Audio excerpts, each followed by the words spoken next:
You're live. All right, listen. Have you guys ever had an investment that you thought you missed the opportunity, but then maybe you went back later on and said, you know what, I really did miss the opportunity. Let me go back and reinvest. Well, listen, that's possible. Sometimes you get more information and you make a different decision. And we're going to talk about that this morning. This is our Sunday Finance Church, as we call it. Welcome, everyone. This is Sunday, November 16th. My name is Jimmy, and I'm joined by my brothers Corey and Kamari. How are you gentlemen doing? Good morning.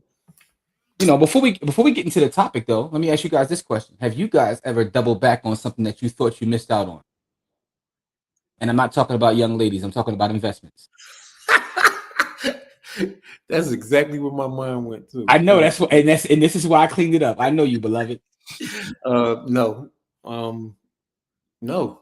If I missed out on it, like I'm bad at certain things, but I'm not a chaser. If I don't like it, and I got reasons for not liking it, I'm not chasing. So, well, is it really about chasing though? What if you feel like, you know what, I really didn't miss out on this? I thought I missed out, but after doing more research, you know what, it's still a possible, good investment. Whether we're talking about a person or how about Kamar? I need you to answer that too, beloved. I mean, yeah. I mean, I've talked about it publicly. Bank of America. BAC. It hit $4. I forget when. I know I was on the radio at the time, and I was like, "This is going to go." I didn't invest in it right away. Then years later, I got in around $8 or $9, or I got my dad to get in around $8 or $9. Man, it's still going. So I got sometimes they say you get investments at the price you deserve, especially when you had the knowledge. Man, you already had the knowledge. You know what I mean? Shout out to GC in the chat, because GC had brought up this topic on Friday. I know we're going to talk about it Sunday, but GC brought up this topic on Friday when he pulled up to the Friday live and was like, shout out to Berkshire and Google. We're going to talk about that. But so Corey, any other thoughts about that though? Like, going back, like, yo, I got more information, and this is actually a pretty good investment. I don't mind when people do that if they did the knowledge. But me personally, if I feel like I don't know, man. I don't like that sinking feeling of chasing. Like, I don't like that feeling. No, I listen, and I know a lot of people like that, and I talk to people like that literally every day. From the standpoint, from the framework, I would say, of Bitcoin, right? Because people say, "Man, you told me about this, and 8 years ago, and I didn't do anything, and now I feel like a fool if I do buy," right? But the question is, if you do buy now, and let's just say we crack 1 million, would you be upset at that, right? So the point being, sometimes you get more information. You missed out on 100x, but you can still get 10x. Yeah, but honestly, the funny thing about it is you don't know, because listen, people thought they missed out on Nvidia 3 years ago, right? You just don't know. Nobody can predict the future, right? And if you can, holler at me. If you have that ability. Here's a better one, right? I think they missed out on the overall stock market, right? But we talk about it. The history says the markets have gone up anywhere between 10 and 12% a year. There you go. That's 100 years. So did you really miss out on anything? What's the saying? The best time to plant a tree was 20 years ago. The next best time to invest is right now. There you go. So that's the other point right there too. That's an excellent point too. Like, people that do feel like I missed out on the overall market. Like, and I've had people tell me that I don't know about the market no more. I think I missed out on all that. So it's an excellent point. I mean, you brought up Bitcoin, Jim. I think we got to talk about it, right? Mm-hmm. We dipped below 100. Yes, we did. 95 down. Yes. Hour right now. Good or bad thing? Depends upon who you're speaking to. For me, it's an amazing thing. To you. I'm talking to you. Okay, so if you're talking to me, I'm excited. I want us to go to 50. What are you talking about? Right. So I'm at a point in my journey, in my studies, where the price, and it's going to sound wild to a lot of folks, the price doesn't matter, because I understand the value. And price, value, and cost are 3 different things. So understanding the value and understanding the price and cost and how those differentiate makes it so, for me, I want as much of the asset as possible. If I'm speaking of, say, Manhattan real estate, right? And I understand the value of Manhattan real estate in 2025, but if I had an opportunity to buy Manhattan real estate in, say, 1905, but there was a dip in the market because of, say, the Great Depression, would I still buy Manhattan real estate in 1905? Absolutely, because I know what it is in 2025. So for me, this is a long-term play. This is not a short-term play. And also, when you view it from the lens of a Bitcoin standard, 1 Bitcoin is 1 Bitcoin. The dollar equivalent doesn't matter to me. I have permissionless money, so what it's worth in dollars, in fiat currency, means nothing. Half a Bitcoin is still a half a Bitcoin. I wake up tomorrow, a quarter of a Bitcoin is still a quarter of a Bitcoin. So for me, this is an opportunity to exchange fiat for a better form of savings, for hard money. So I don't actually care what the dollar number is. This just gives me an opportunity to get more. So that's the way I view it. I view it from a long-term lens. And also I view it as money. I don't view it as an investment. And I think that's part of the problem is most people don't understand that Bitcoin is not an investment. It's a saving.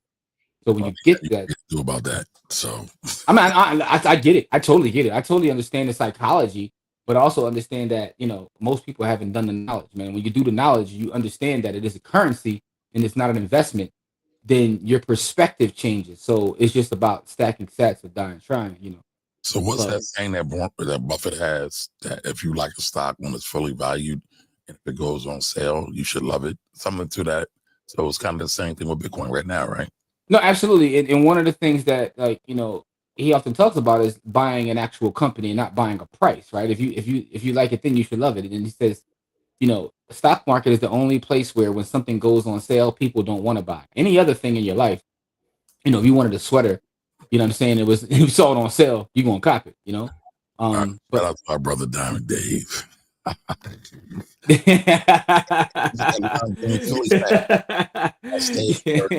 the combo. Hey, listen, man. I support the Phillies any way I can, man. They hook me up with the lime green. You know what I'm saying? We gonna shine, man. Go with my Burkina Faso flag, man. What's up, Dave? Though appreciate you pulling up. GC been cooking in the chat, man. Yes, yeah. Let's get into that. Right. That's super chat too.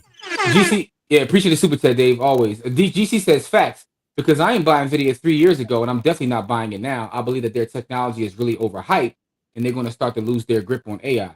So GC, I mean, I don't know whether that's true or not. Again, I can't predict the future, but my question is, if they do lose their grip, who are they losing it to? Right. One of the interesting things about Nvidia is like studying their story and studying what's his name, Wanson Yang, their CEO. Yeah, dude, kind of smart, man. Like I really don't. Kind of. No, he bet the farm on where we are now years ago, right? He bet the farm on this, and he turned out to be right. And their grip is one where, I never can predict the future, right? So maybe they can lose their thing, but in terms of hardware, people aren't even trying to like really compete with them. So if you study their history, Google saw what they did, and Google took a whole different approach in terms of the AI realm. So years ago, IBM came up with a formula that still exists in AI to this day, right? Which was there's a 3-pronged approach to creating great AI tools. That includes large data sets, the largest data sets as possible, algorithms, right? And then the hardware, computing power. The combination of those 3 things are what gave rise to what we see in the modern AI realm. NVIDIA kind of cornered the market on the hardware aspect in terms of chips and what have you. Google's approach when they saw that wasn't even to compete, and I don't even think they're still competing in that space the way to compete with NVIDIA. They took the approach of algorithms. Google started an arms race in terms of acquiring talent, and they spent billions and billions of dollars in bringing some of the greatest minds in AI to Google to compete from that standpoint, right? So they competed in the other 2 as opposed to even trying with NVIDIA. And you do have other chip makers, but not at the scale as NVIDIA. So it'll be interesting to see who can compete with them at their scale, and also kind of like the quote unquote head start they got. But the history to me is even more interesting than the technology because, as an aside, if you go back and do the knowledge in terms of artificial intelligence, there was a company called Fairchild Semiconductor. And from Fairchild Semiconductor, which had about 8 people that started it, from that one company spawned 92% of all the chip companies that we have today from one company. Anyway, funny the report talking about Bank of America and how Michael Burry, if anybody remembers him from The Big Short. Yeah, I do. Yeah, NVIDIA and Palantir. So I find that interesting. So GC, you're not alone. You're not alone. Yeah, but the thing about Michael Burry, which is interesting, is that he became so popular because, again, in that space, you don't have to win all the time. If you have small, like you win. That's all you win. Yeah, because I've watched his information, and he's shorted a lot of stuff over the years and been wrong way more than he's been right. I'm not saying, again, I don't predict the future. I don't try to predict the future, right? I don't try to, and I also can understand why. Right. He's really right. But that's the thing. It's baseball, right? In baseball, you hit 300, you can go to the Hall of Fame. People don't mention the fact that you failed 7 times. Thank you, Ray. Appreciate the super chat. Thank you. All right, DC says, yeah, but I'm not shorting a video. Very tripping if you ask me. GC said, I ain't buying, but I ain't shorting either. Like, I'm just going to mind my business. It's okay. I ain't tripping on that right now. I respect that, GC. I respect that. All right, and I said, what up, Josh? Ray gonna ask about Bitcoin credit cards. Oops, he's skipping comments. No, hold on. That ain't it. Was that a Cord? No. You skipping everything, bro. I don't know what you doing. I missed that. You ask about. I got it. I'm gonna go back. I'm gonna go back and just make sure I get all the comments because Kamari on bad sauce right now. Nah. All right. Raygun says, "What's your opinion on Bitcoin credit cards, i.e., Coinbase cards?" So, I don't like the Coinbase card specifically. And this is not investment advice. It's not credit card advice, financial advice, or legal advice. I prefer the Gemini card. Hey, by the way, I got an affiliate link for the Gemini card too. So holler at me if you need that. You biased because you got the affiliate? No, I can get either one of them, honestly, but I wouldn't give out an affiliate link to something I really don't believe in because the Coinbase card, the percentage they pay you back depends upon how much money you have on Coinbase. I don't believe in keeping money on Coinbase. I can get the same result for cheaper because there's no annual fee, right? There's also no requirement for me to keep money on the exchange for get the same results from the Gemini card, which is why I prefer the Gemini card over the Coinbase card. So that right there is my perspective on it. I do appreciate the cards. I do use it. So for instance, the Gemini card, I get 4% back on gas. So I haven't bought gas without the Gemini card in over a year at this point. Food, you get like 3 or 4% back. My credit's not like Jimmy's. I applied for the Gemini John. I got denied. My credit's not like Jimmy's. I got to get rich like him. Ain't about being rich. It's about paying your damn bills. All right. Anyway. Not even that, man. Some of us have better positions in life than others. Yeah, here you go. I know living in the suburbs, but I digress. Listen, my point is, I'm making is you sacrifice your Gemini card to live in the suburbs. I get it. No. I live in the North Philly of Montgomery County, sir. The people the North Philly of Montgomery County. What is that? No one even knows. It sounds provocative, Corey. That's what people say. I've told people where I live. That's what they said. Are you in Montgomery County though? All suburbs are not created equal. That's all I got to say. Are you in Montgomery County? I just said that, Jimmy. Stop trying. I'm just making sure. I was a yes no answer. I didn't ask you all that. I'm out here poor. I already answered that question. Didn't need to. All right. So for those who don't know, look up Montgomery County, PA. That's all. No, I'm not going. I ain't trying to line you up. No, I'm gonna chill. Yeah, the poorest people in the city, in the state, are in Montgomery County. Also, just for the record. You're not one of them. Anyway, that's because I got friends like you. Hopefully, you'll buy the steaks next time we go out. Last time we went to dinner, who paid?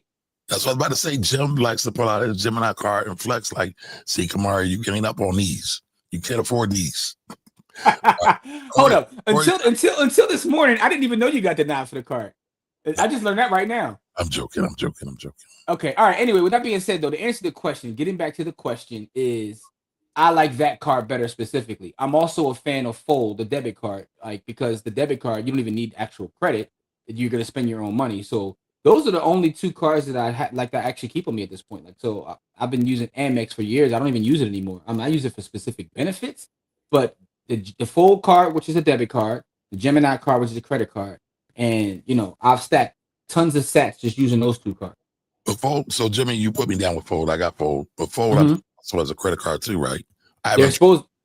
So their credit card hasn't been released yet. They were in negotiations with various banks to kind of figure out which one they're going to work with in terms of the credit card product. But their debit card is amazing. You get free spins every day. The gift card is really the cheat code if you know how to use that. I've been getting up on that. Yeah, and I got even cheat codes within cheat codes, right? Because what I'll do is I'll find something they don't have a gift card for. I'll go buy the Amazon gift card, go to Amazon and buy the e-gift card for that thing. So I'm deep in the trenches when it comes to figuring out ways to stack more. So, but Fold is an excellent product. Hey, by the way, if you want Fold or Gemini, holla at me. I told you, man. I'm gonna give you these affiliate links, Pauls, because I'm a big fan of an affiliate link.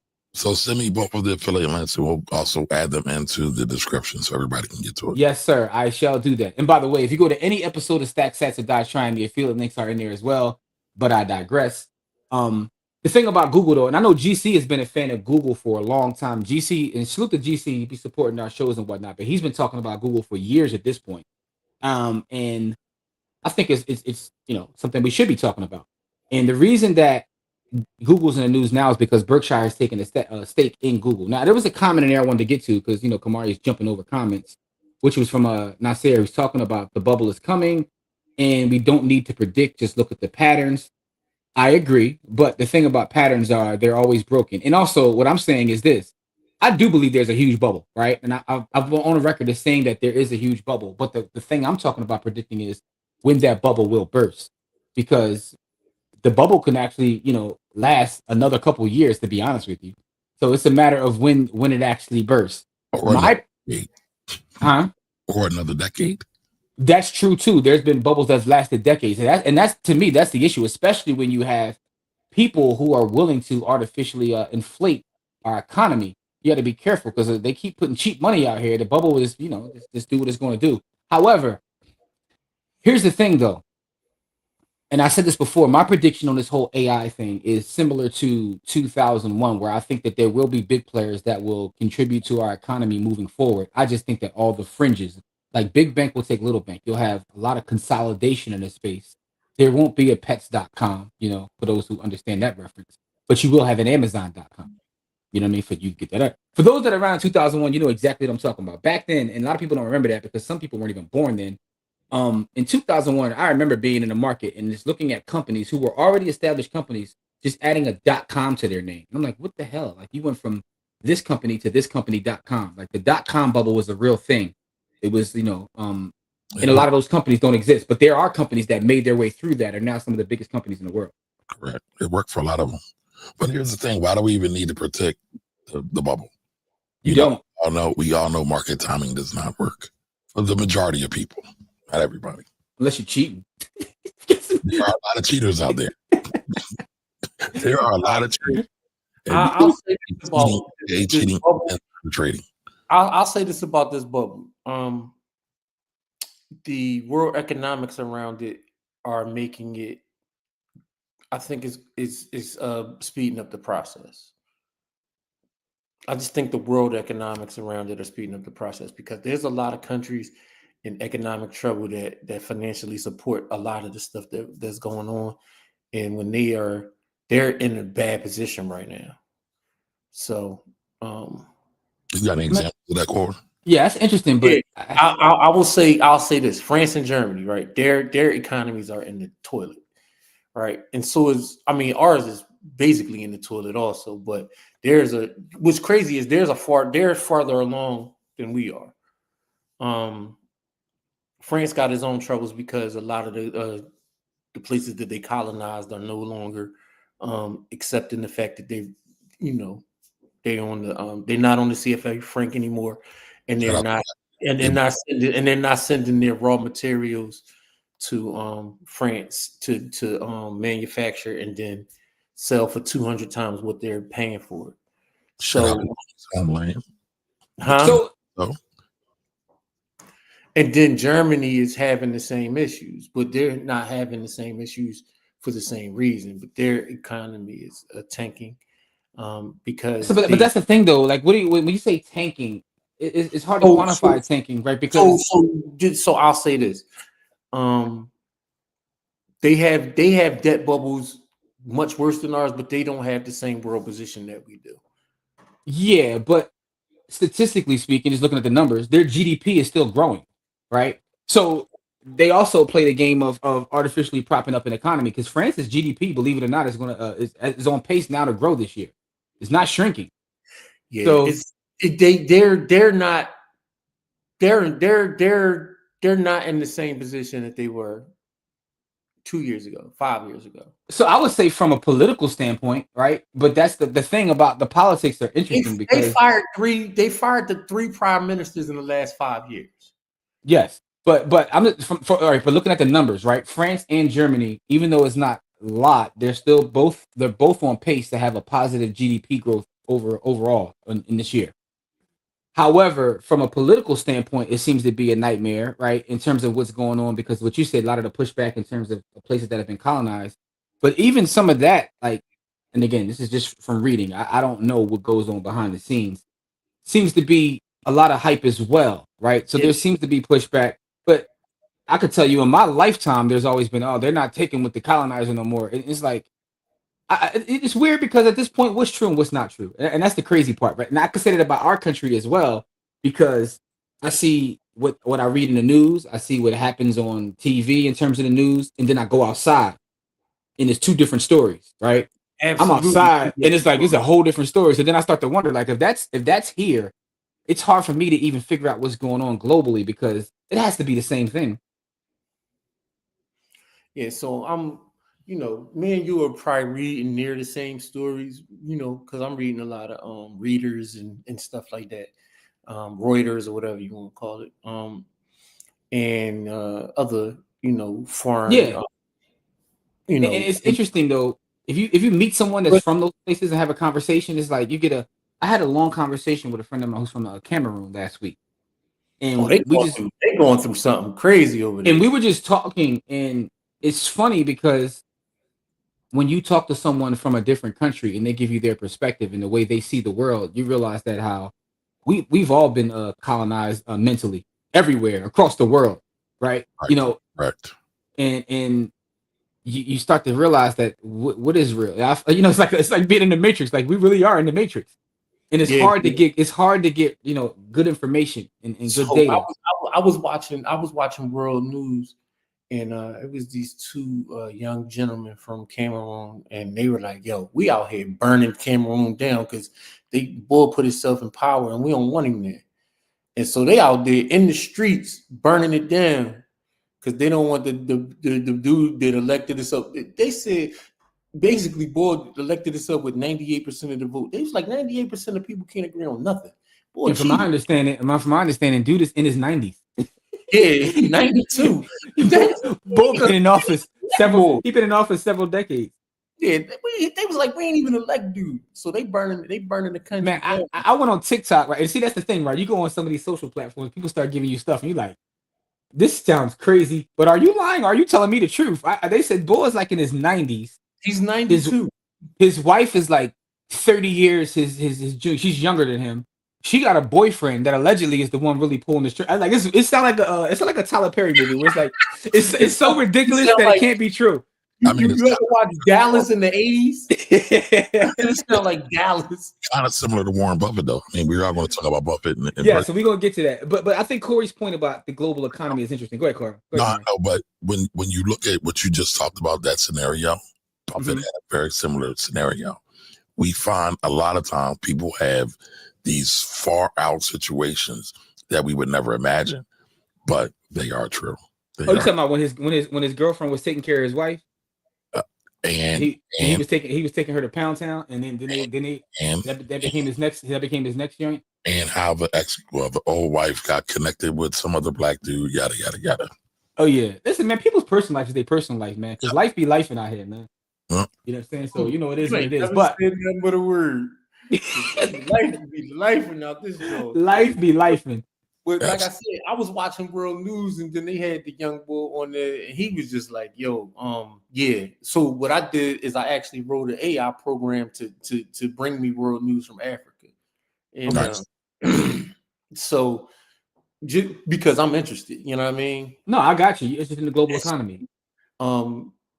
It doesn't work very well as far as like if I try to put it on the internet for other people to use, it works weird, but when I click on it, it works perfectly. So I sent it to my wife and I sent it to my son. They was like, we can't open the links. And I was like, oh well. I guess it's still pulling from other sources, and that's what I start to question. So, but the way I set it up is pulling from. So I went on. I finally got on GitHub, and so what I did is I found a code where it allows me to pull down from the local sites and from the world sites. Gotcha. And so that's what I was using to get some of my information. So I think the study of media, and Kamaria talk about this, is interesting in itself because even from a local standpoint, everybody has an ulterior motive. I read some of our local news. So what I'm doing is I'm pulling from multiple different sites. Yeah. So I'm getting both. I'm getting, I guess, both views. I'm getting the Reuters view, and I'm getting the local view. No, I got you. So you, You know what I Corey, mean? because that's actually the way research is supposed to be done. If you're just getting research from one person, one source, you are fucked. Well, that's not research. Yeah, that's not. Yeah, but that's what I'm saying, because I was only getting the world view, and then I said, man, let me get on GitHub and try to figure out how to get the local. What you got to find? You got to find some primary sources, man. Because again, all right, just an example. Like I said, the young boy was a primary. So he was in the streets, and it was a yeah. See, that's what I need to hear. That's what I need to hear. Burning it down, like it was a 1,000 people in his background burning it down. They was out there chanting, I don't speak French or whatever they speak in Cameroon, and they was out there, whatever they was saying, I couldn't understand it, but I know what they was saying. They was deep as hell out there in the street.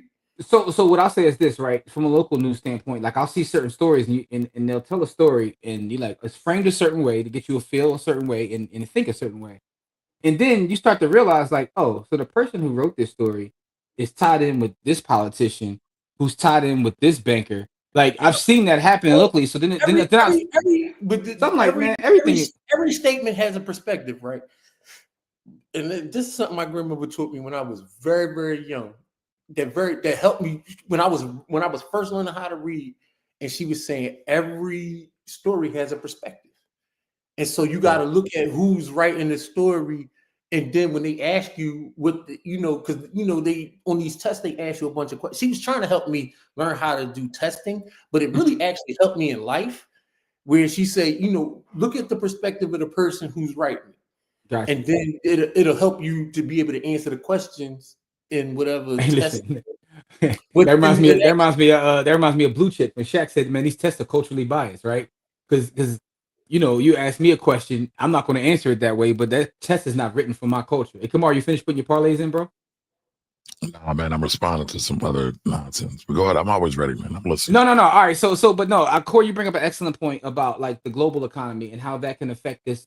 We all at this point we all know it's a bubble, right? It's just a matter of when. And there are things that are facts in the global economy. People are divesting from the dollar. That is a fact in the global economy. The wars that are going on around the world are all about resource wars, right? So it's about the U.S. Isn't every war a recess war, though?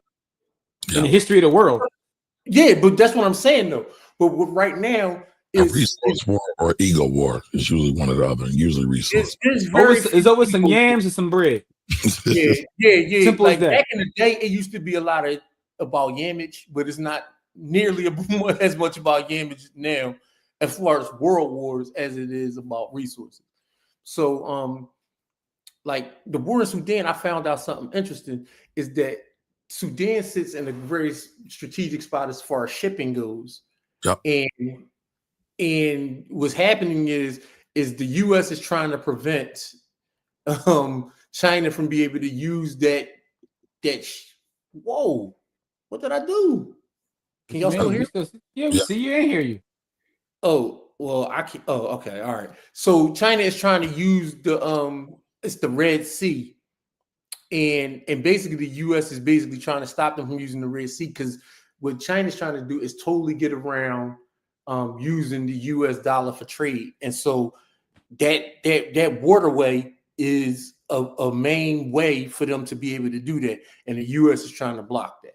And I was like, dang. I had no idea about any of that. And then again, reading world news, I was like, damn, that's crazy. So basically the US is fighting a proxy war through the UAE to keep China from being able to use the Red Sea so that BRICS can't succeed and devalue and take away the US dominance as far as the US dollar. But Corey, the issue with China also has a lot to do with Taiwan, and the U.S. is they keep dabbling over there in Taiwan. See, the thing is, a lot of countries don't really care about the U.S., but they don't want the U.S. on their borders. That's the whole reason why the Ukraine thing is popping off like that, is because they don't want the U.S. on their borders. And they don't want NATO on their borders because that means the U.S. is on their borders. They really don't care about the U.S. They really didn't care about Ukraine until they tried to join NATO. They was like, yo, bro, we do not want the U.S. on our borders that close. And they had with Poland too when they moved. NATO moved into Poland. That Yeah, really.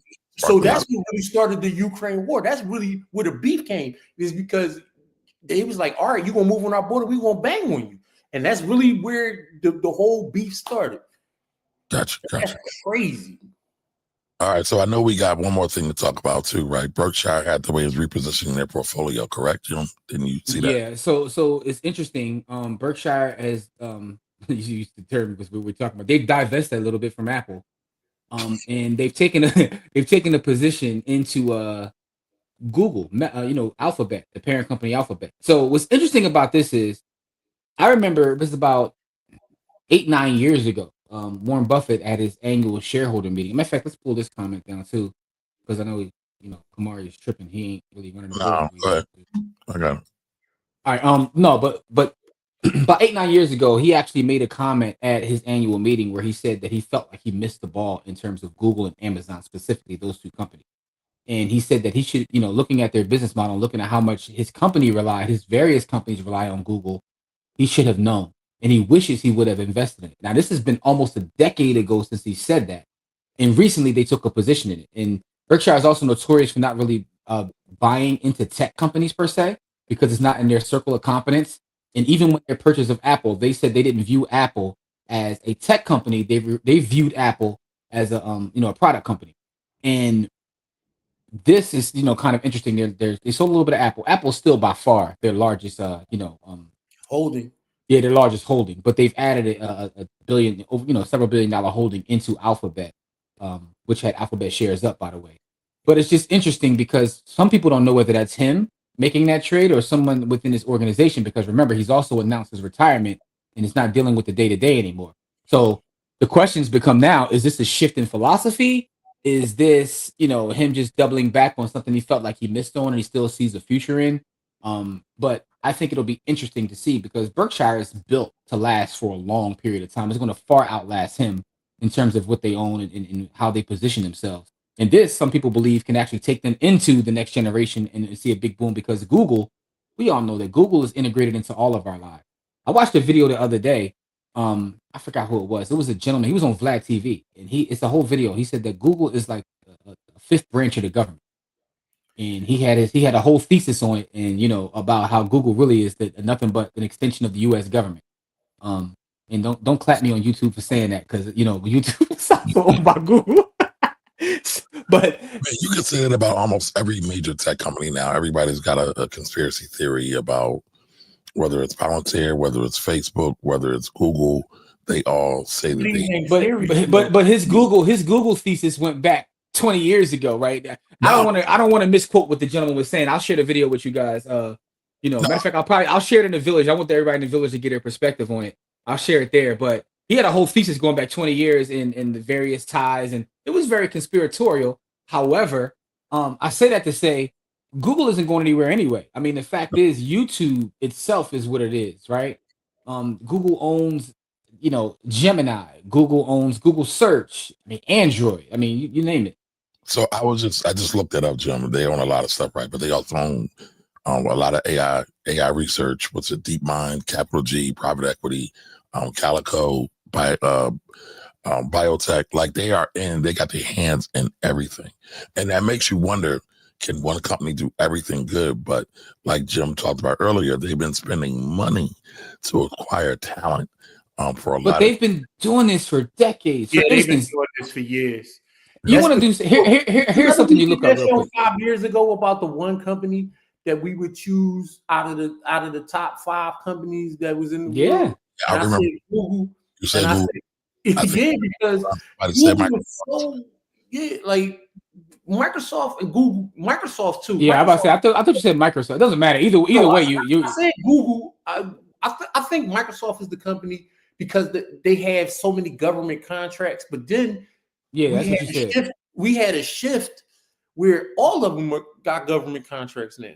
So, but it's deeper than that, right? So here's the thing, right? Here's something if you could look up for those watching live or on the replay. This is a gentleman whose work and research have led us to where we are with AI, right? He's responsible for neural networks and even more than that. His name is Jeffrey Hinton. And if you look up Jeffrey, in fact, his nickname is the Godfather of AI, right?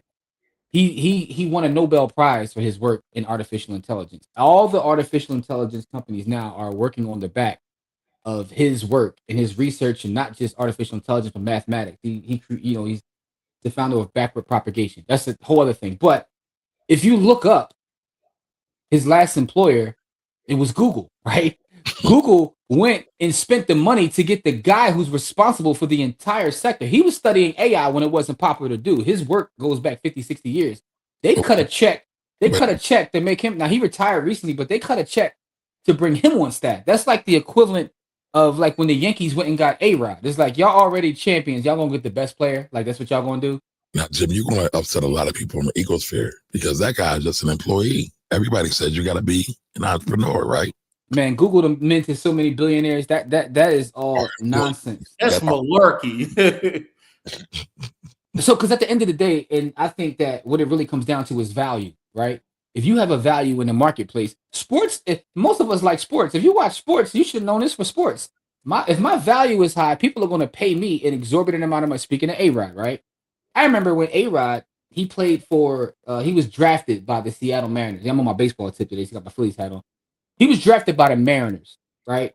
He was 18, 19 years old. He comes on a team with Ken Griffey Jr., who already added the value he added. We know who he is. Legend. He came on within like a year. He was the best player on the team. His value was so high that when his contract came up, they offered him like the highest deal at the time. The Mariners did like $150 million at the time, which was unheard of. Right? At the highest contract at this point was like 120 with Kevin Garnett. They offered him more than that. He's in his 20s, early 20s. His agent said, 150, I'm not even calling you back. His value was so high, he went to the Texas Rangers and got $252 million. Yeah. Think about this. The highest number on the table was 150. He got 252. What does that have to do with business? He doubled it. Your value is what your value is, which is why working on your skills is the most valuable thing you can invest in beyond any of these companies and all this AI talk. If you invest in your skills and you get your value up, you go into the marketplace. I worked in the pharmaceutical industry for a while. And there were people in the pharmaceutical sales who were like legends in that field that most of us never heard of, like even including me. They would say, this is Johnny such and such. And I'm like, hey, who is that? Like, but in that space, he was that guy.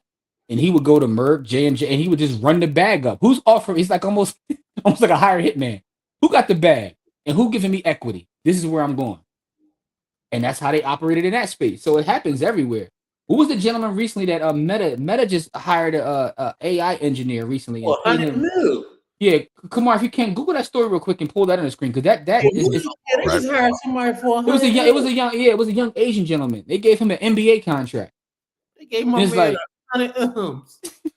So my point is though, it's really about your skill set. I've seen it in my space, right, where you have certain realtors who are like, legends in that space, and they say, look, I'm going to transition from Caldwell Banker, I'm going to go to KW, and they give them ownership in a whole brokerage just by bringing your talents and skills over here.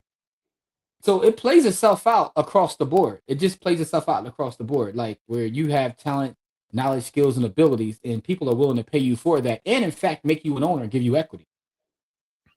I was watching. It's a documentary on HBO Max. I was watching some of it yesterday. It's about the history of DC Comics.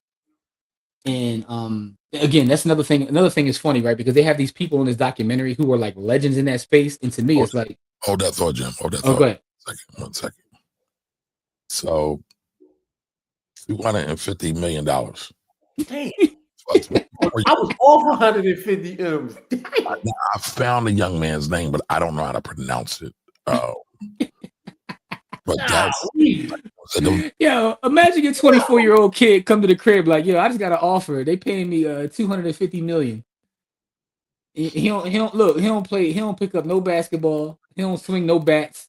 You know what I mean? He ain't out here kicking no football. Shadow jumper, he ain't slinging clock routes or wicked jump shot. My man working from Starbucks on a laptop. Damn. I shorted my man $150. Yeah, so that's what's going on. But no, real quick though, Kumar, I think you'll appreciate this story. So it's a documentary. It's on Max. It's about the history of DC Comics, and they have all these people who are like quote unquote legends in this space that I've never heard of. Some of them I have because I've read their work, but other ones I'm like, I don't know this guy.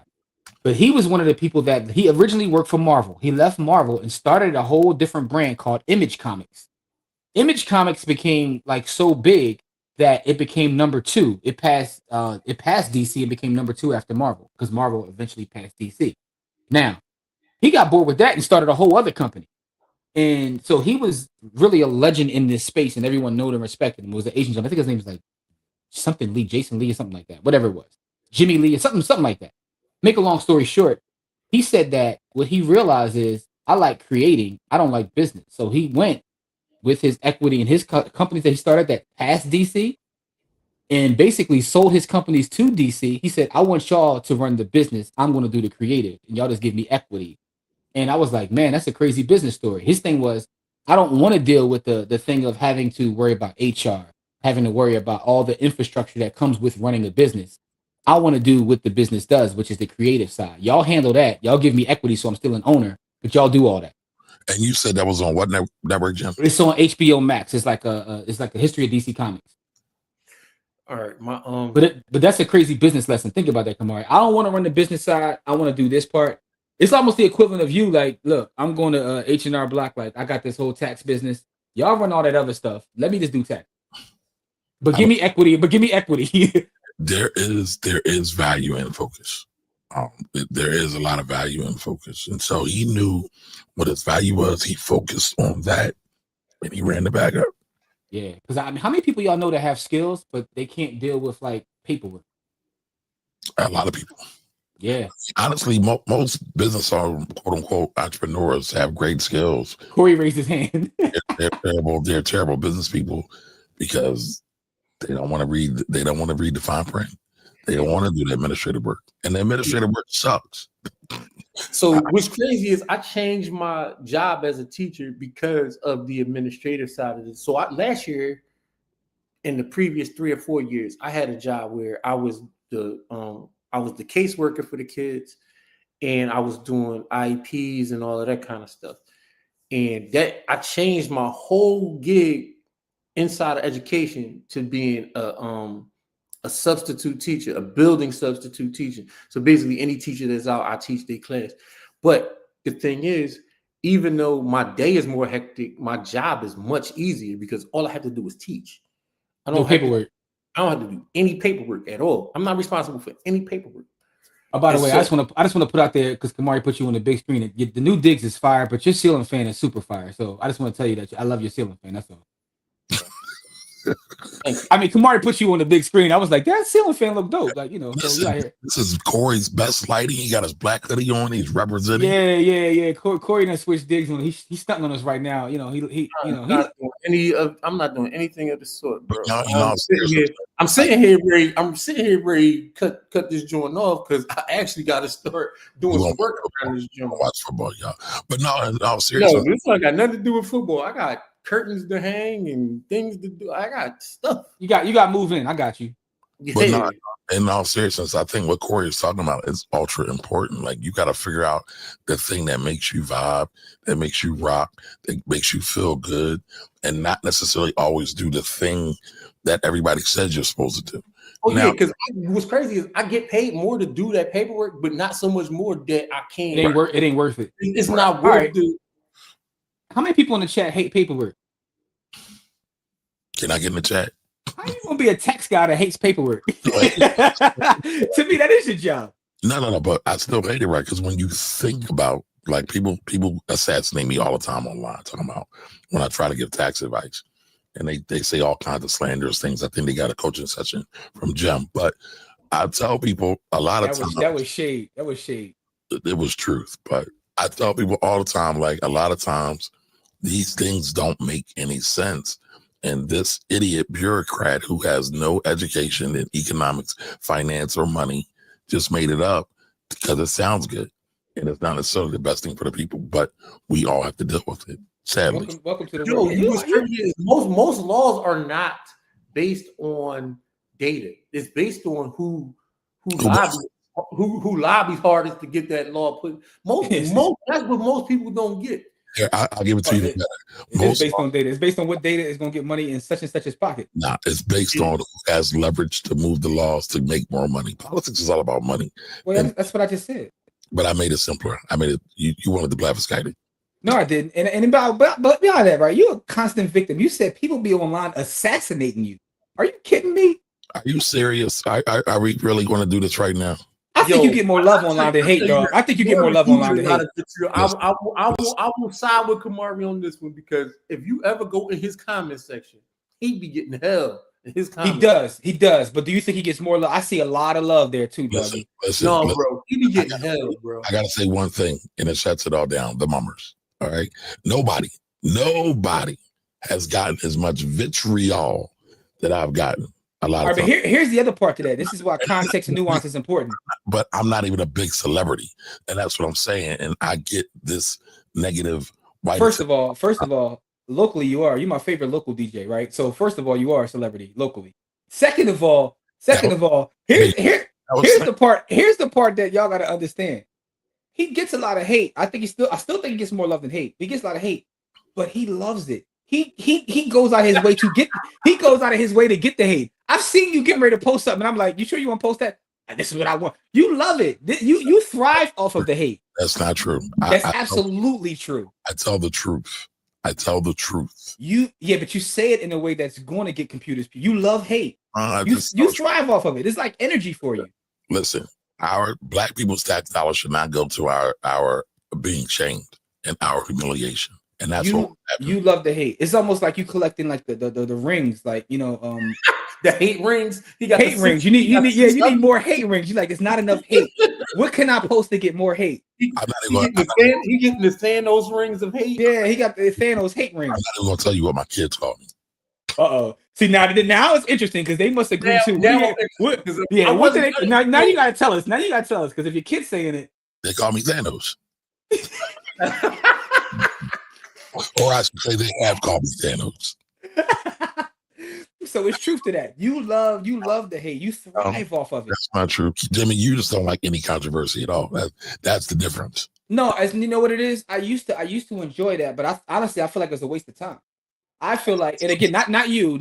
I feel like a lot of times, and again, this is my experience. I like that point. A lot of times it is a waste of time. So I don't disagree with that. So that's that. So I've come to the conclusion and it's from spending time on the internet, right?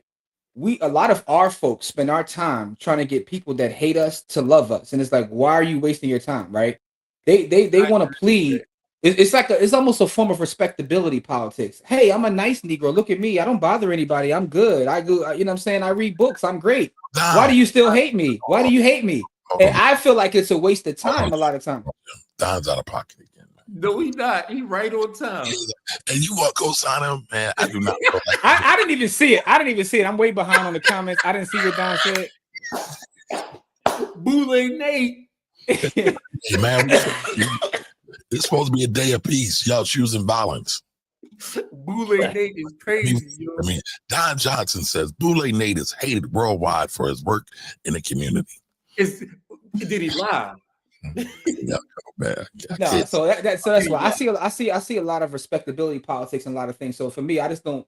It's not about it not having controversy. It's like, why am I wasting my time trying to get someone who sees me one way to see me? Because the thing is, I'd rather do the work. Let's do the work. The work is going to speak for itself. I would also say messaging is part of the work as well, though, sir. But you handle that part, right? Everybody got a part to play. That's right. But like I said, a lot of it is stupid. A lot of it comes from dumb people. A lot of it comes from non-research people, and we're dealing with. More on a heater now. My message is lead with love. Lead with love, and let the work speak for itself. But anyway, but I'm gonna say this last thing. But you do realize what leading with love means. Sometimes you got to crackheads to defend the people you love. I don't. Yeah, you don't. But in real life, that does have to happen. That's fine. Goes back to that conversation Corey and I was having, that beautiful conversation about greed being the source of most conflict. And I want to shout out Pastor, because I think Pastor came through with bars. And he said... Doesn't he always? He does. Shout out to Pastor. And he says greed, or I think I said protection, is both based off of emotion. I think he said fear. He said it's all based on fear. Okay. Fear is the overriding thing of all of it. But no, but he was still saying it was emotion. But yeah, fear was both. He said the fear. But I said this, and this was my response to passing. I said, if you put fear and greed in the same room, greed will win almost every time. Yeah, but he's saying the fear is what's created the greed. Because it is. Hold on, though. I want to talk about this though. You think that? She's about to put a show. So this is based off your principle. Everybody has a price, right? So let's do this, right? If I tell you, not you specifically, but if I tell a person, I will give you $10 million in a signed contract, but you got to jump off this building without a parachute. Most people would take that $10 million, even though they're almost guaranteed to die. And because it would go to their family. The greed of getting that $10 million would override the fear of it. They made whole television shows and series about people overriding fear because they're greedy. Yeah, but I think, all right, so this is my perspective. I feel like part of the reason that they're greedy, like so even the wanting of that money is still baked in fear. And I think that's what Pastor was saying. Right. The greed itself is baked in fear. The reason it's baked in fear is because at the end of the day, all of us are animals, and what do animals have? First and foremost, survival instincts, right? And in our world, is capital. So even the greed itself is kind of baked in fear. So the thing about the fear is there's not always conflict in fear, and there's always conflict in greed. There has to be conflict for it to be greed.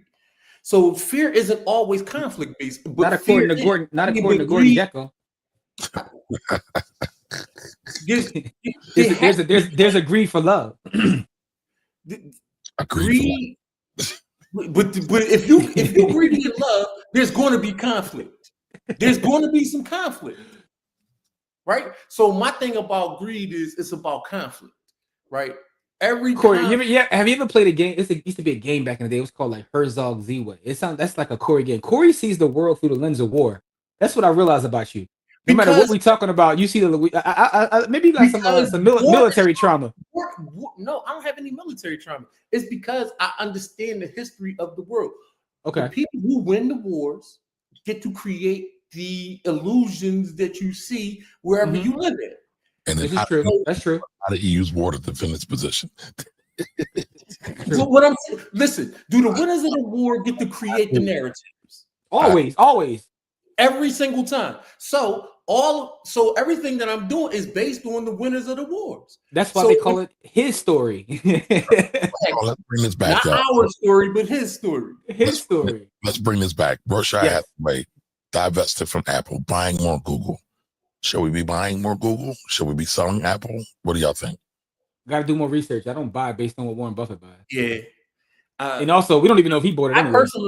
I personally am not buying any individual companies anymore, again, because I have a strategy now that I have the individual companies that I want. And then the ETFs that I have those companies that we're talking about. Hey, listen. bricksandbitcoin.com. But I say all that to say this. I got my Berkshire shares so we can go to the shareholders meeting. For me, I just because here's the other thing, right? Talk about getting more research. And I looked at they acquired Google. I looked at a couple other big time investors. Some of them were divesting from Google. Like Pershing Square. They just divested a bunch of Google at the same time. Which is also what Warren says, when other people are, getting out, this is when he generally gets in. So that that plays itself out as well. Okay. Man, let's get to these comments and get out of here, man. All right, Jim. I don't know what I missed, so go ahead and drop it. I just know Nasir was cooking in this joint, and he was cooking. Yeah, matter of fact, Nasir, shout out to Nasir. He just sent me a text. He said the chat was fire. Yeah, Nasir was cooking in this joint, man. All right, so let's get back to let's see where we were. Don in the building. What up, Don? Ray Gun appreciates the breakdown. What did Nasir say here? The first worlders out. New Raman's in the building. What's up, New Raman? How are you? What up? He said Open is making their own chips. All right, so Open AI is saying we gonna compete. And that's dope. Open AI. I mean, Microsoft just acquired a bigger share in them, and I don't even know if all this is complete yet because they were. Yeah, at some point they had 49%, didn't they? But they were a nonprofit company that's now shifting to a for-profit company, and I'm not totally sure where they're at in that process. All right, so they're not going to be doing the same infrastructure spending in the next 2 years. China's propping up their AI. You can remove 3% in GDP and not have a recession or stagflation. You can't remove. You can't remove 3% in GDP and not have a recession or stagflation. So Nasir says France, Germany is allowing China and US to run with AI. France is particularly is focused on space. Okay, that's interesting too. I didn't know that part. Like y'all got that. We getting off this raggedy planet. Y'all can fight on here. we gonna go colonize a whole different. Yeah, we gonna find some new place to colonize. We trying to get off this planet. What y'all say? When America sneezes, the world gets a cold. Yeah, man. Yeah. Turn that into an app. People will love that. Oh, you talking about your thing about getting a news from Africa. I tried to turn it into an app. I sent it to my wife, and Sunday couldn't open the links. So I'm bad at that part. I need to figure out how to get that part. He said grandma was on game. Grandmoms always are on game, man. Ding. Which is why the U.S. is only paying so much attention to the Panama Canal. Great nuggets, brothers. Y'all dropping science. What's the leverage point for it? Interesting question. Great question. Make money from it. Yeah. Jamil, what up, though? Edvard's in the building, too. That's it. Yo, I tell you one thing, man. I'm going to start calling Jamil a YouTube consultant. There is not one YouTube video that I mentioned that he hasn't already watched. I thought I spent a lot of time on YouTube. There's only one person on this earth that spends more time than Jamil. On a certain corner of YouTube. Listen, there's one person I could say that probably has Jamil beat, and that's Corey's son. Corey's son spends more time on YouTube than anybody else on this planet. I got the data to prove it. What was the term you told me that Jamil said? What was it, the Purple Power Rangers or something like that? Oh yeah. By the way, Jamil, did you see Cam James' new video? I saw it drop last night. I watched half of it. I fell asleep in the middle of the night watching it though. His review on as Jamil calls them, the Purple Power Rangers. But anyway, didn't he just say didn't he say he just went there so his kids wouldn't have to work? It went to Google. He talking about the dude that went to Google. Okay, I thought he was talking about Kamar moving to the burbs. No. Wow. Slander again, but go ahead. Kev, what up, Kev? Long time listener, first time Sunday watcher. Appreciate that. And his grandkids, because AI is going to take jobs.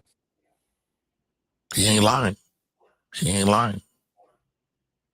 That's what the Bears quarterback tried to negotiate. Yeah, he tried to negotiate with the NFL though. They was like, we don't do that here. He tried to get a stake in the NFL. They tried to get a stake in the NFL. We don't do that here. Face of the haves and the have-nots. So yes, absolutely. He can retire early, right? Invest in your skill set. Real talk. That is it. That's the key. It's the key to success. Whatever Fat Joe said. All right. Honestly, I'm regressing. I used to be a people person. The older I get, I realize that most people are full of it. Man, I knew Kamar. Facts on facts. Yep. So here's the thing. Jamil says paperwork is cool because I don't like anything slipping by me. So there's certain people that love paperwork. Yeah, there are people that are here for it, but I mean, typically your creatives are not the best paperwork people. That's all. I want to shout out our sister Courtney. Me and Courtney were having a conversation about a bill the other day. Like these are kind of nerd conversations we have, and she loves paperwork too. She be going line by line. I'm like, well, doesn't it mean this? Well, it did mean this if such subsection such and such. I was like, you know what? Okay. Is this for the housing thing? Fulfilling housing? Part of it, you know. But it is what it is. But yeah, so but she only doesn't, but she's also a trained attorney, so it is what it is. Good morning, Brittany. How are you? I was going to put this up again because Don was on point with this comment. So wow. Cece says, question. Y'all previously mentioned about morality with wealth building and how all right, so question. Y'all previously mentioned about morality with wealth building and how integrity can be lacked as wealth increases. If Dr. Hinton took a job bag because of knowing his children will lack a job prospects in the future, because the technical... All right, so it's a full comment. I see what he's talking about, Dr. Hinton taking that gig with Google. Now, is it moral? He's looking out for his family versus everyone else. That's a great question. Now, the one thing that he did say, if you watch him speak, and I watched a lot of his interviews because I was interested in like this guy, the godfather of the whole space. Part of the reason he said he took the job also was because of his fear, right? Talk about fear. He wanted to make sure that money and resources were being allocated to not letting this thing take over, because he's also one of these people who feels like we're moving too fast, too soon. So he felt like I need to get inside where in the room where it happens, as they say on Hamilton, to kind of Yeah, to kind of be a safety guard. He said, and he, so that was also part of it too. But the question, So though, damn.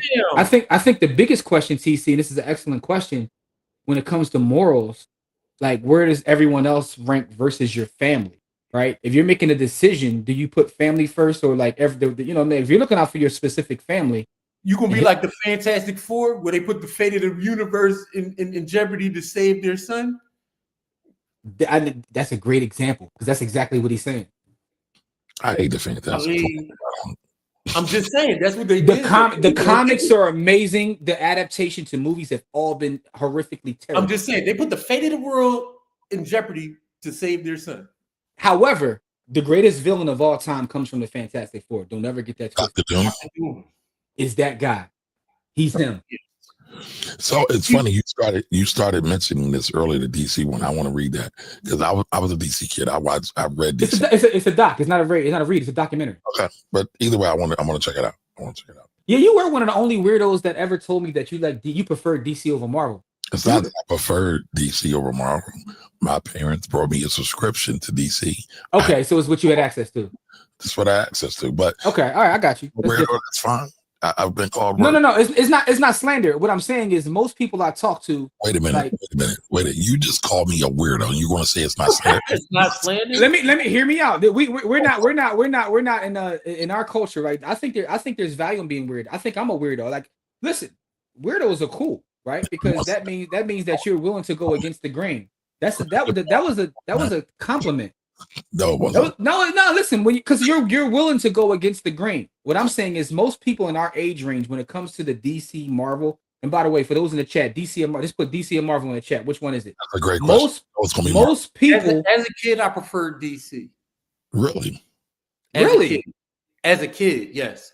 As I got older, I preferred Marvel. But as a kid, up until about a teenager, I preferred DC over Marvel. So it's interesting in the documentary, and I'm going to salute them for doing this because they gave Marvel a lot of credit, although it was a DC doc.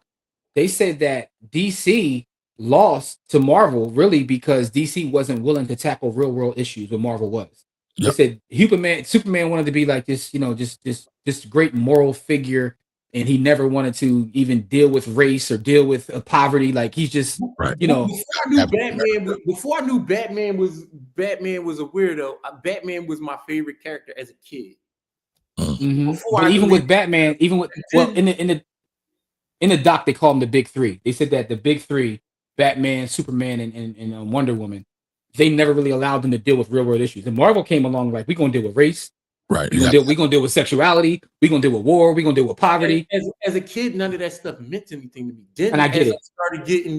That's why. But that's what made me think about that. That made me think about your point. When I transitioned, I was like, when I started reading other real world stuff, then Marvel actually became more, enticing to me as I got older, because now that I was into real world issues and I was a teenager and I was seeing the real world issues that they were talking about, then it just became like, damn, why am I even reading it? Because they're not even dealing with it. They just fighting the same crooks in the same city. Like they was just fighting the same thing. Like Batman just pulling up on all the mentally handicapped people and beating their ass. Like I'm like, damn, like what am I thinking about? But when you're a kid, you want to see pow pow boom fights. Yeah. It was gullible. I was gullible. You know what I mean? I get it. No, I just thought it was interesting because most people that I talk to, specifically in our age range, are just like, I'm Marvel. I don't even mess with DC. So I see that comment. Cam is starting to get on my bad side. His investigative journalism is tainted with half-assed, indolent research and quasi-objective. What do you put the SAT words out? Backhanded commentary. What did he say? Huh? What is he talking about? Me or Cam Newton? He ain't talking about either one of y'all. He's talking about Cam James. Oh. Jamel be coming for me sometimes. So No, he don't. And first of all, he doesn't even call you Cam. He usually calls you Kamari, and he usually spells it wrong. So that's how I know he's not talking about you.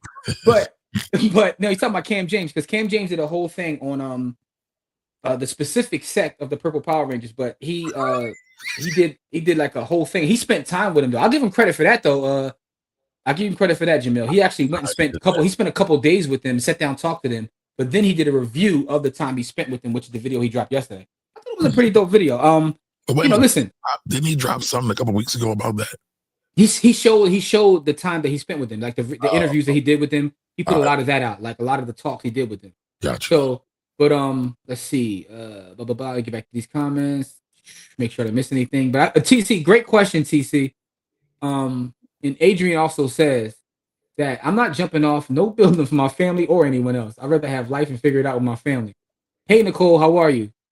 Morning. So is that considered generational wealth building? He's talking about Dr. Hinton taking the gig and the equity and everything. I mean, I guess you can make the argument, right? Of course, yes. Yes. Directly.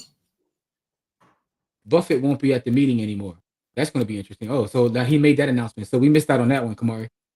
His interview was on the diary. TC, you talking about Jeffrey Hinton? I didn't see that one. If that's the one you're specifically talking about, I saw several interviews he did with other. Matter of fact, he was on 60 Minutes 2020. One of them. I'm always getting confused.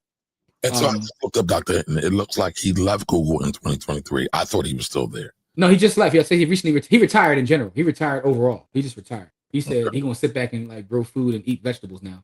Yeah. But he still said, I was laughing because all the stuff that he said, the thing that I thought was funny was they were like, "Are you afraid of AI?" He's like, "I'm so afraid of AI that I moved my money into 3 different bank accounts." And I was like, "This is what made you move your money in 3 different bank accounts?" I've been on that tape time for a minute. Anyway, Marvel. All right, so Marvel. Cam is starting to get on my. Oh, we don't know that one already. Right. Yeah. That the central education and real world issue. Yeah, it coincided. Shot the girls high. So essentially, I grew up on DC, Justice League cartoon, Wonder Woman, Superman. But Marvel's characters and storylines were more interesting to me as I go. Same thing Corey said. So as you age, Marvel starts to resonate more. He said he retired so he could freely speak out. Okay. Hey, listen. I guess when you sitting on I wonder how much equity he still owns in Google. Because one thing about his speaking out, and they even talked about this on I think it was 60 Minutes. They said he's heavy-handed with everybody, but it's still a little with Google. He's not as heavy-handed. He said he's criticized them, but not the same way that he criticizes everybody else. You probably can't. It's probably in an NDA. That's probably true too. We got more Marvel in the chat, by the way. Oh, I already knew that. I said that. It's gonna be Marvel. Yeah. I'm just saying. So I always find it interesting when people actually claim, like, no, I'm a DC guy. But to your point, right? Like Marvel had Luke Cage, right? They were talking about racial issues back in the 60s and 70s. So for our community, specifically, Marvel was definitely dug in. Now, however, you got to watch this doc. There's another part of it. There was a piece of this that I didn't even know. Because again, at that time, I was out of comics and I was chasing Yamage and playing sports. But in the early 90s. Y'all notice how everything comes back to Yamage for Jimmy?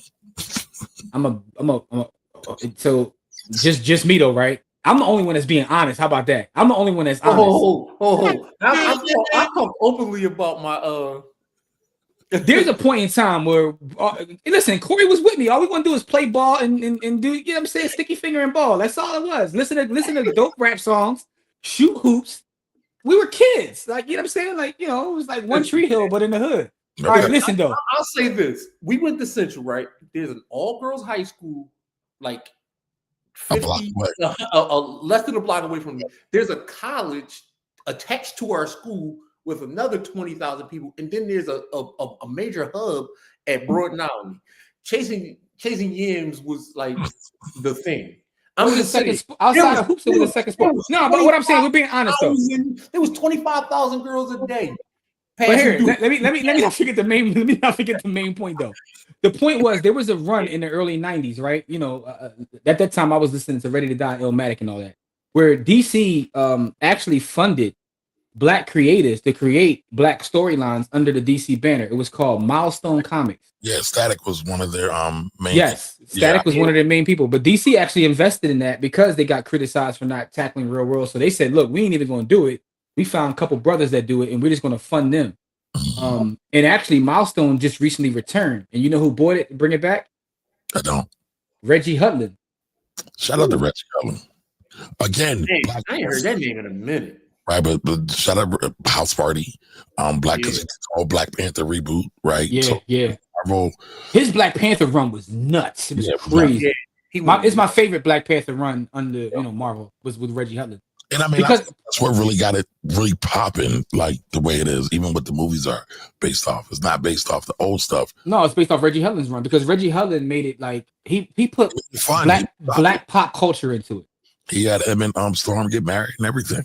Yeah. Him and Storm got married. They was listening to hip hop. It was really relatable. So, but he got one of the original founders and him partnered together to bring back Milestone. So they brought it back and they're re-releasing Static and all those different things. So that's dope. Yeah. Yes. No comment. You know, I'll plead the fifth. 5. A 5. That's what I'm gonna say. I'm sorry. 5, man. I'll plead the fifth.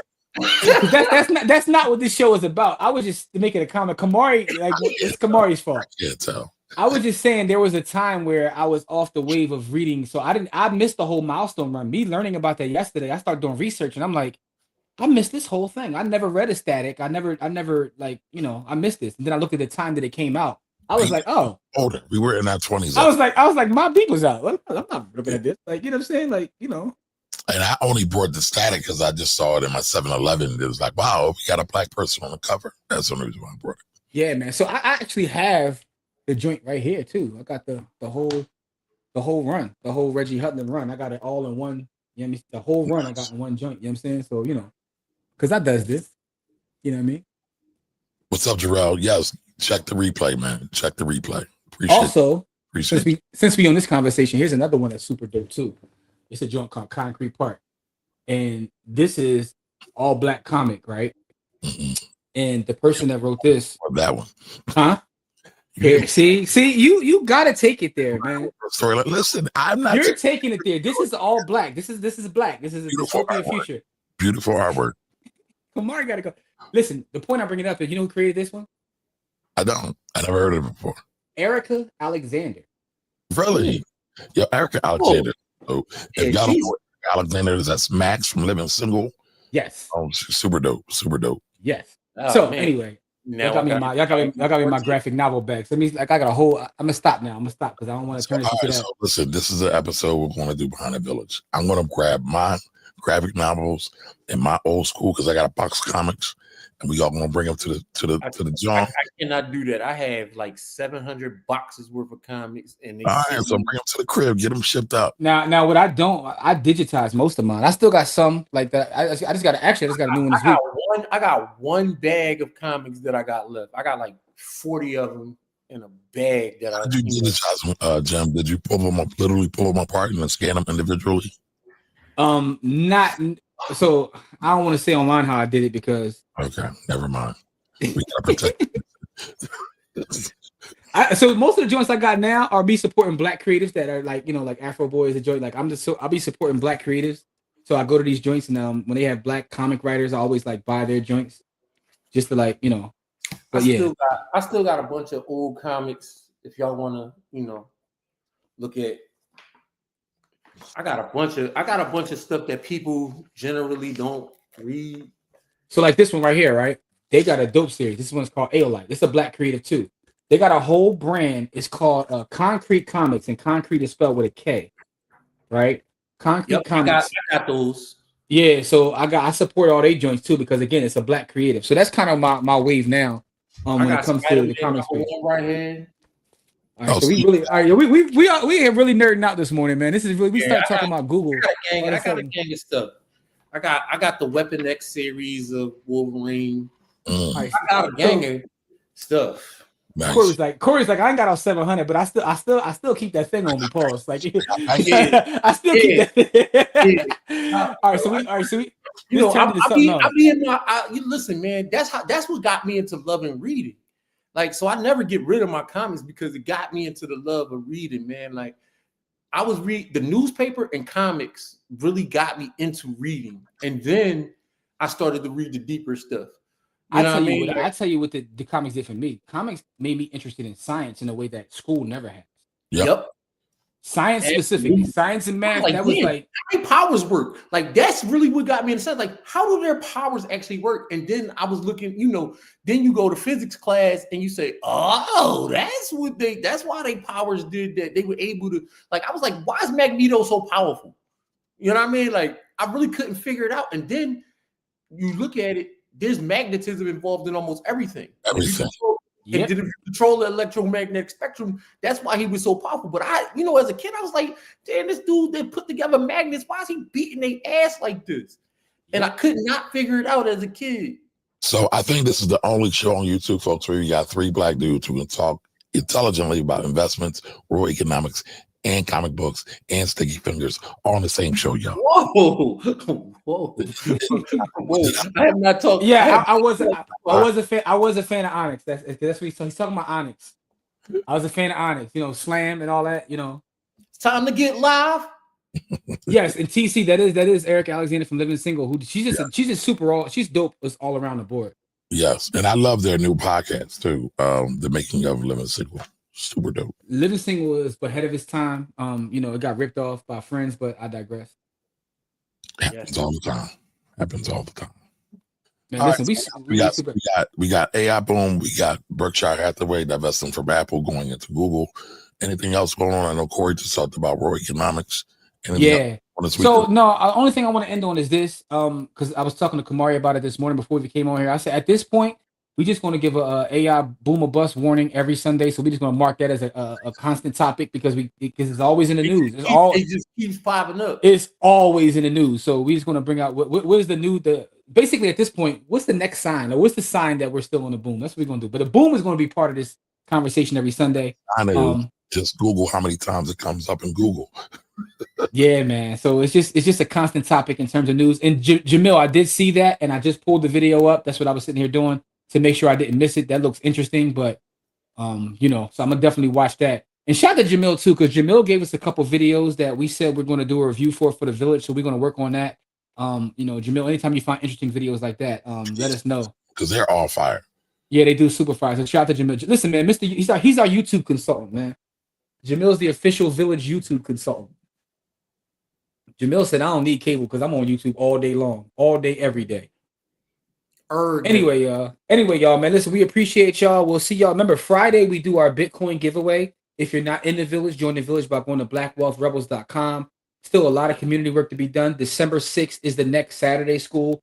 I just got an inbox from Amina Shabazz, who is an entrepreneur, attorney, and a huge real estate person, says, I want to come talk to the baby. So that's going to be super dope. Like, I got to get her on the schedule, but she got her hands there and everything. Like, she's super dope. So tell her to pull up December 6th. Next year.